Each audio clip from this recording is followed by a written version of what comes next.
Good morning, everyone, or good afternoon, wherever we are in this beautiful day. So my name is Anissa Brathwaite. I'm a board member of Miami Wet Fest, and this Miami Wet Fest event 2022 that we have, I have the pleasure to have Mary Lewis, where she actually has been the directional debut for the program Doctor Faustus. And I also have Quentin Lewis here along with us too. And I just so delighted to have you both.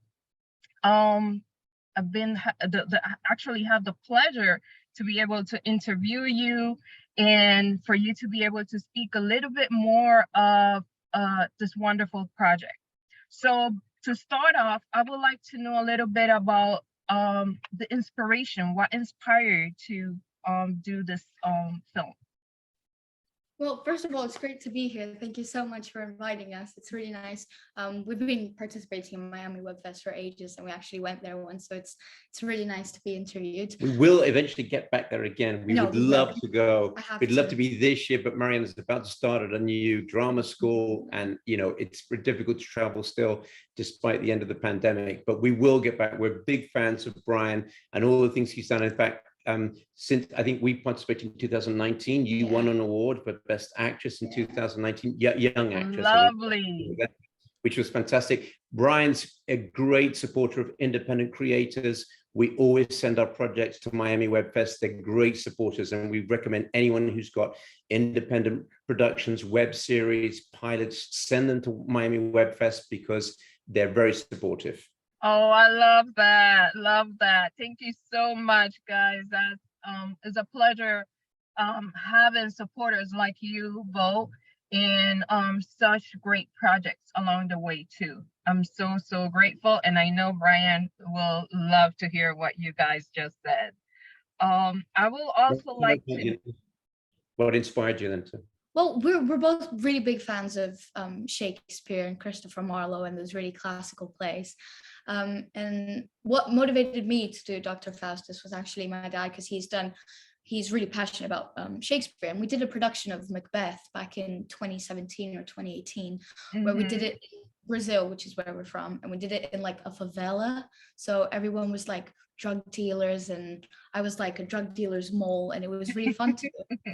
And whilst doing my A-levels in England, where I am, lots of my friends who take like English literature or English language and literature, they're doing Dr. Faustus from Christopher Marlowe. And I didn't know about Marlowe beforehand. So I looked into it, and I read his play, and I thought that it was amazing. It's really interesting. And I noticed that it's kind of in the same style as Shakespeare. They're quite similar. And I looked into it, and we couldn't find any films. We did find one. Which from 1960 or something like that, which was filmed by Richard Burton. But since then, no one had done a production of Dr. Faustus. And Marlowe's from Canterbury, where we were living. And we were living in Canterbury. So we thought, we might as well turn this into a movie or a web series. And I got my dad on board. All the actors are my friends from school, and we made it happen, and it was really fun to do. I so love it. I love that story. I love the experience that you guys had along the way with it too. Is fundamental. So with that said, I know that you guys was able to film it in the same room where Dr. Marlowe was able to, where he actually was studying as a child 420 years ago.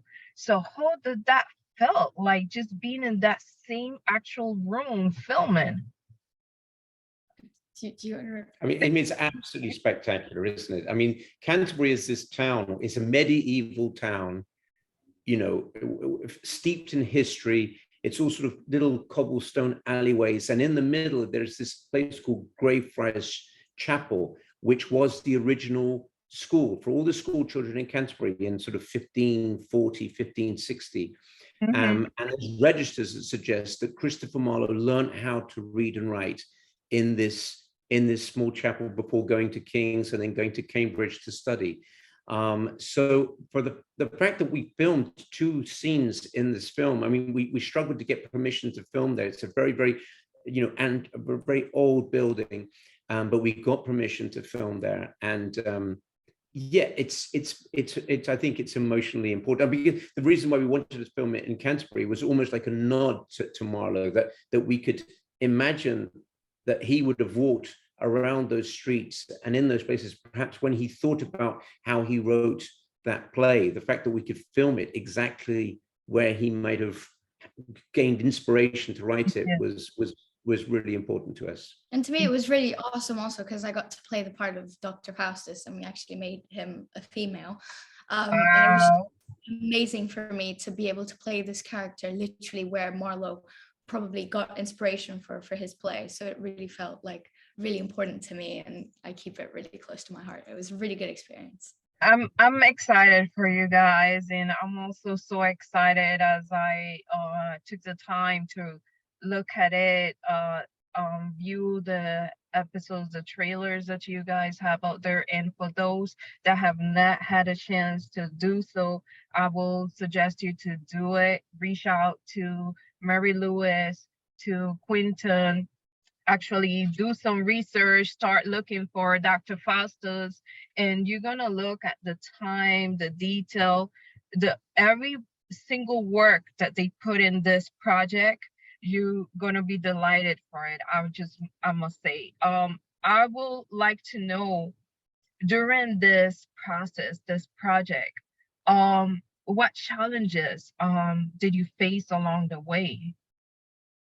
Location. Location was one of the biggest challenges, especially because we actually filmed in Canterbury Cathedral, which we really wanted to. From the beginning, we were like, oh, it would be so amazing. It if we wouldn't make managed to sense to film in Canterbury without the cathedral. without the cathedral. The cathedral is in the middle of this town. It reaches up so high. Everywhere in the town, you can see the cathedral. And so we thought, if we wanted to make a film in this and go to all the most important places in Canterbury, how could we do it without Canterbury Cathedral? And you got in contact with it. You looked in it. You heard that Harry Potter tried to film. Yeah, Harry Potter tried to film there. He didn't manage to film there. They didn't allow Harry Potter to film there. Wow, this is amazing. No, and Mary, what did you do? You sent them an email. I sent them an email. I said it's like a student project, and we're trying to capture the spirit of Canterbury, and we're trying to make sure that people see this and they embrace the story and they know more about Christopher Marlowe, and the Canterbury Cathedral should be in it. So they gave us like 30 minutes. 30 minutes to go in there, limited area. And then we just filmed a couple of monologues, and it's just insane. With someone walking around us, watching what we were doing. Yeah, they were supervising us to make sure we don't stop. They only allowed us 3 of us to go in, so the team had to film everything. There was only the actress, and the director, and the cameraman, and the assistant. But we managed to get really beautiful shots. It's beautiful shots. That was one of the biggest challenges. And all around Canterbury, I guess, it was a challenge finding other locations because it's a very sort of touristy town as well. It's very historical, but people come from all around the world because it's like a famous sort of tourist destination. So it's never very quiet. And we couldn't necessarily film very early in the morning because there was the students and they were studying at certain times. So we had to work our schedule around the times that they were available. So there was one shot in the boat, for example, where we were on this, like a boat, a punt, and the chap was like, it's like a gondola kind of thing along the stream. And there was all these people in the park and they were sort of looking and taking photos, and we had to sort of try to film it. So we hid those bits. So when you watch the film, you can see that it looks very beautiful and very peaceful, but there was loads of people around, noise. It's very difficult to control it when you're out in the street filming.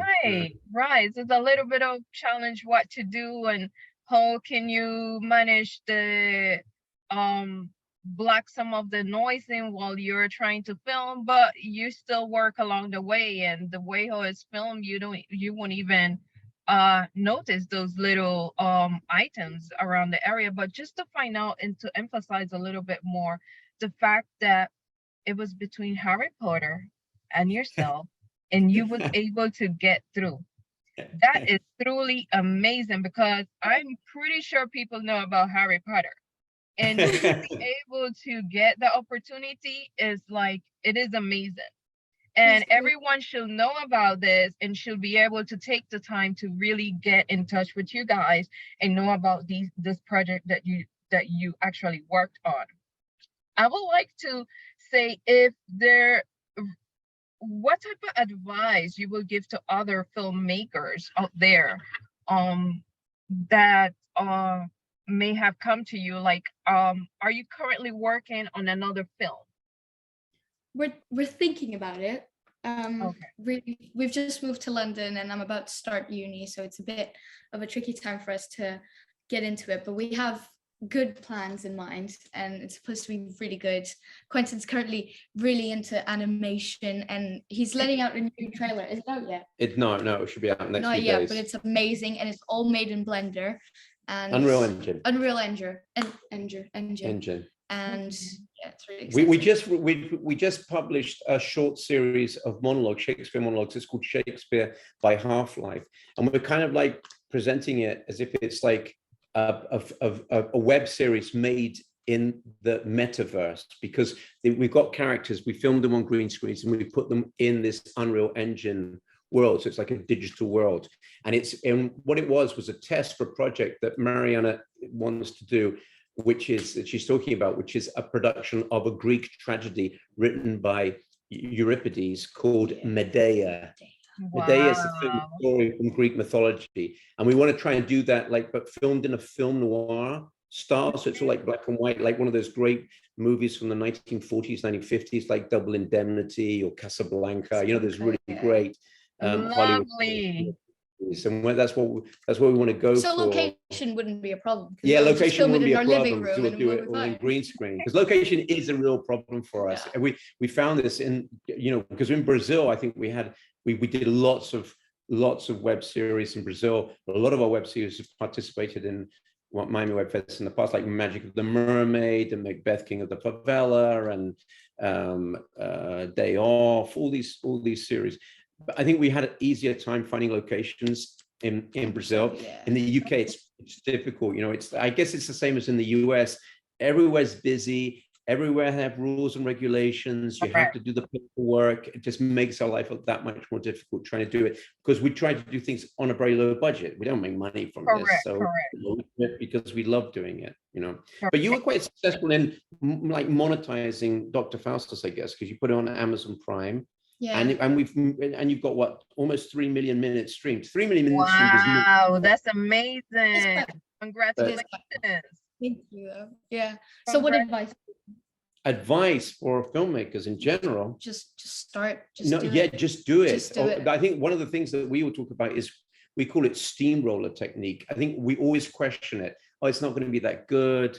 Oh, I'm too embarrassed to do it. We should film that It's going to be too difficult. Yeah. You just got to go out there and do it. Just do it. Just really go out there and do it. Just get the camera Get your out phone. there. Just get use your your friends phone, and film it, And you know what I must say and add is that specific part that you both say, you have it in you, is a desire, because you have to love what you're doing to get involved in it.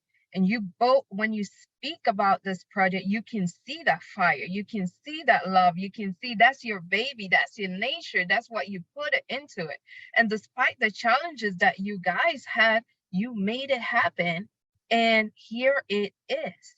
And now the next projects that are there to come are going to just keep on being amazing and amazing along the way. So I must just say congratulations. And for those that are listening to this interview, hear what they suggest. Just do it. Stop waiting, stop debating, stop thinking.